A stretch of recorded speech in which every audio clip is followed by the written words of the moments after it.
जय Hind. Stock market 24/7 में आपका स्वागत है। स्टार्ट कर लेते हैं। इस वीडियो में हम बात करने वाले हैं एचडीएफसी बैंक की। आज एचडीएफसी बैंक के शेयर में भयंकर गिरावट देखने को मिली है, जिसके कारण एचडीएफसी बैंक के मार्केट कैप में से 1 लाख करोड़ साफ हो गया, जो कि अपने आप में बहुत बड़ी बात हो जाती है।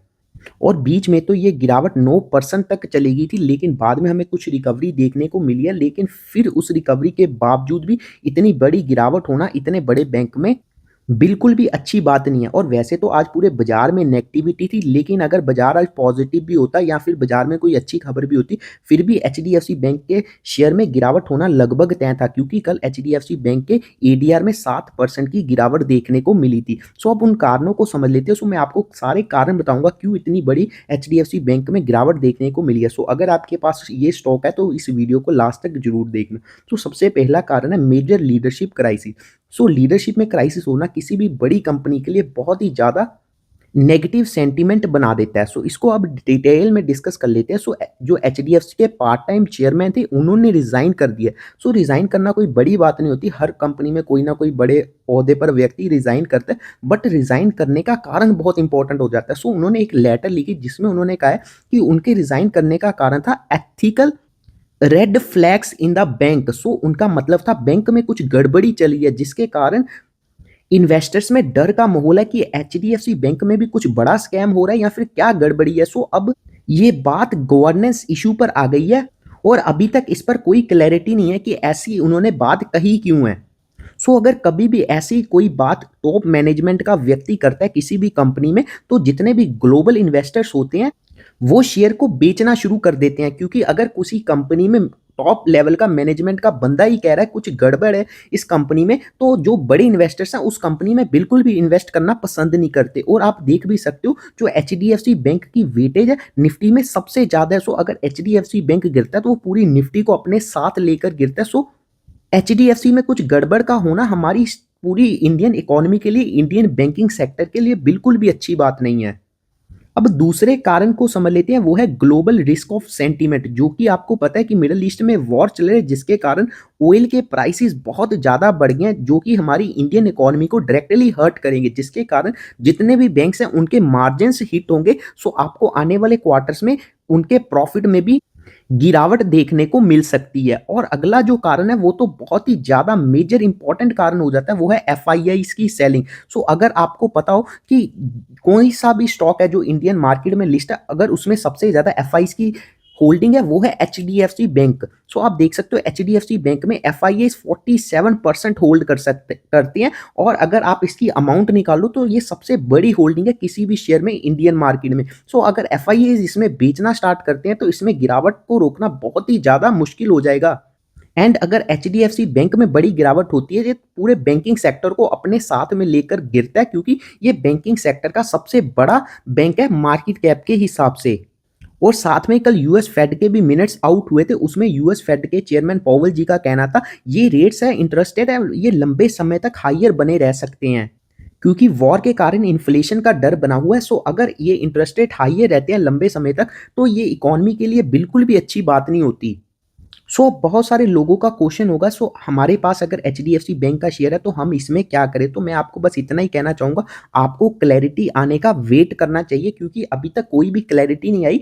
उन जो टॉप मैनेजमेंट के बंदे ने रिजाइन किया, उन्होंने ऐसा करने के पीछे का कारण क्या था, कोई क्लैरिटी नहीं है अभी। अभी क्लैरिटी का वेट करो। जब ये क्लैरिटी आ जाती है, ये तो या तो कोई स्कैम या बड़ी गड़बड़ चलेगी एचडीएफसी बैंक में, तो भारी गिरावट होने का डर बना रहेगा। अगर ऐसा कुछ भी नहीं निकलता, आरबीआई भी इसमें इंक्लूड हो जाता है, सब कुछ नॉर्मल हो जाता है, तो आपको यहां से उछाल देखने को मिल सकता है। लेकिन मैं बस अभी इतना ही कहना चाहूंगा कि आप अभी बॉटम फिशिंग की ट्राई बिल्कुल भी मत करना।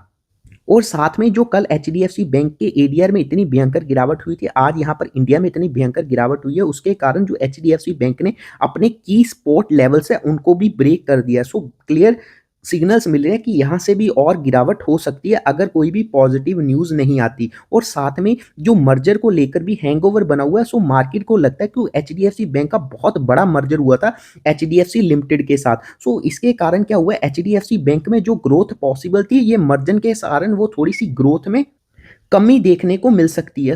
स्टॉक का प्राइस तभी भागता है जब लोगों को, इन्वेस्टर्स को उस स्टॉक में ग्रोथ दिख रही हो। सो अगर ग्रोथ में बिल्कुल भी कमी दिखती है तो इन्वेस्टर्स उस न्यूज़ को बिल्कुल भी पॉजिटिव नहीं लेते। और साथ में आप इस ये स्टॉक प्राइस में भी देख सकते हो, पिछले 5 सालों में एचडीएफसी बैंक ने मात्र 7% के रिटर्न दिए हैं। मतलब आप सोचो, अगर आपने एचडीएफसी बैंक में अपनी एफडी की होगी ना, तब आपको 1 साल में इससे ज़्यादा रिटर्न मिलेंगे होंगे।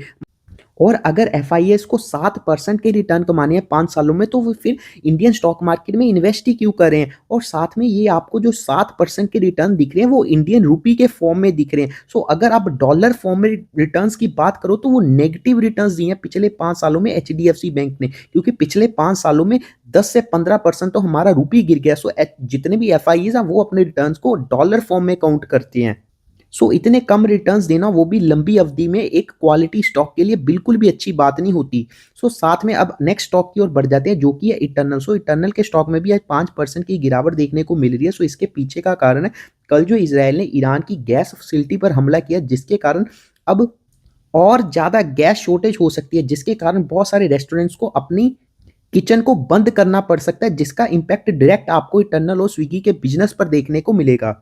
और साथ में बहुत सारी रिसर्च रिपोर्ट्स भी आई हैं, उनका कहना अब चाहे स्टेट ऑफ हॉर्मुज खुल भी जाए कंप्लीटली, फिर भी जो ये वॉर के कारण एनर्जी फैसिलिटीज पर अटैक हुए हैं उसका इम्पैक्ट 3 से 4 महीने तक और रहेगा।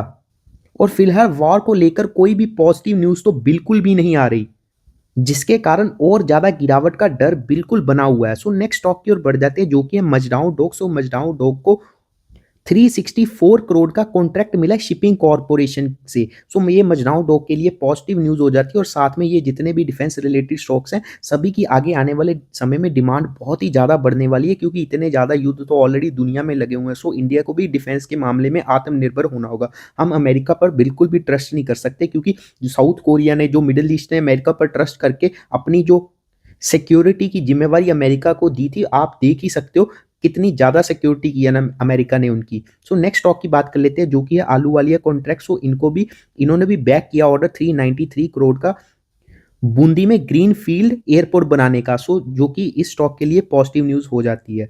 सो अगर आपने यहाँ तक वीडियो देख लिया, thanks for watching this video. अगर वीडियो अच्छी लगी आप लाइक कर सकते हैं और मेरे चैनल को सब्सक्राइब कर सकते हैं। जय हिंद।